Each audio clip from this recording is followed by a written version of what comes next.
with Sens forward Angus Crookshank as we continue on this exit interview series. Thanks for taking a couple minutes, man. No, thanks for having me, boys. Appreciate it. How would you characterize this season? Obviously, high expectations in the sense that you missed all of last year. You played 71 games for the Belleville Sens this season. How was the campaign for you overall? Yeah, I think there was a lot of learning for me, especially this year. I mean, I told the coaching staff the same thing. I think if you look at my game at the start of the year to where it is now, I think I'm a completely different player.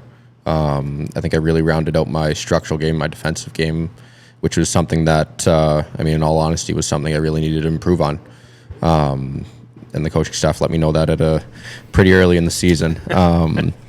So kind of seeing that growth and being able to be trusted last minute of the game with the goalie out, PK, all that sort of stuff, really, that's probably the thing I'm most impressed with myself this year. Even with that improvement on the two-way play, you still lead this team in goals scored. That must feel nice to be the guy at the top of the goal column at the end of the season.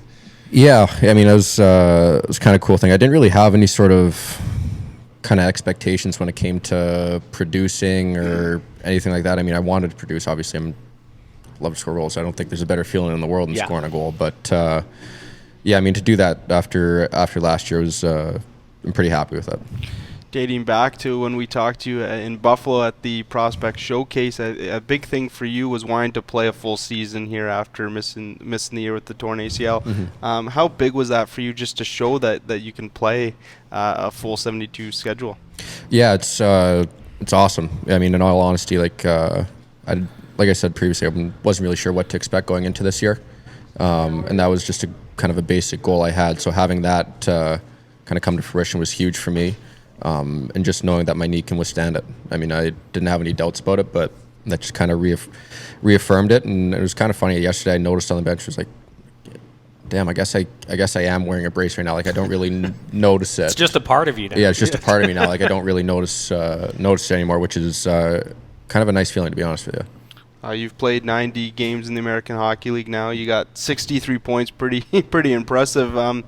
How has the American Hockey League kind of lived up to the billing that it gets as one of the top leagues in the world?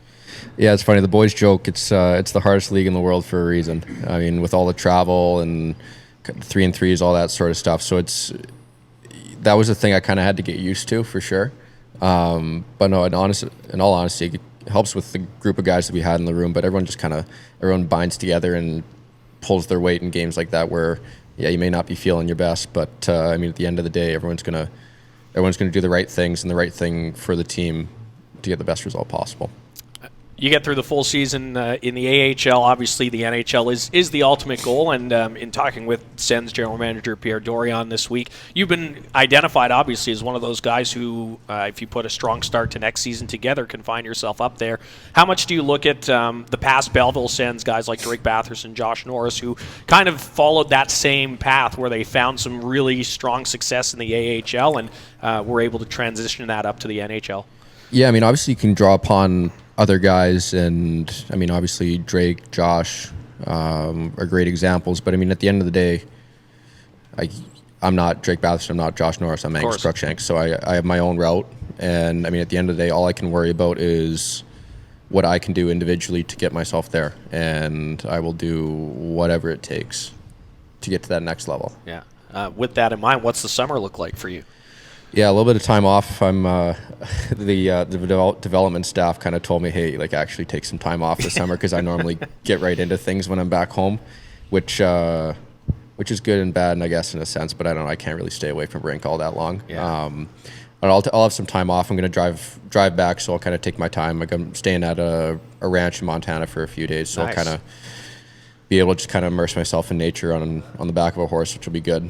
But and then kind of go up, do a little bit of golfing, and then by that point I'll be chomping at the bit to get back in the rink and back in the gym. Yeah, well, we're looking forward to next season, wherever you end up, here or Ottawa. Either way, enjoy the summer, man. You've certainly earned a bit of a break. Thank you, guys. I really appreciate everything you do for us.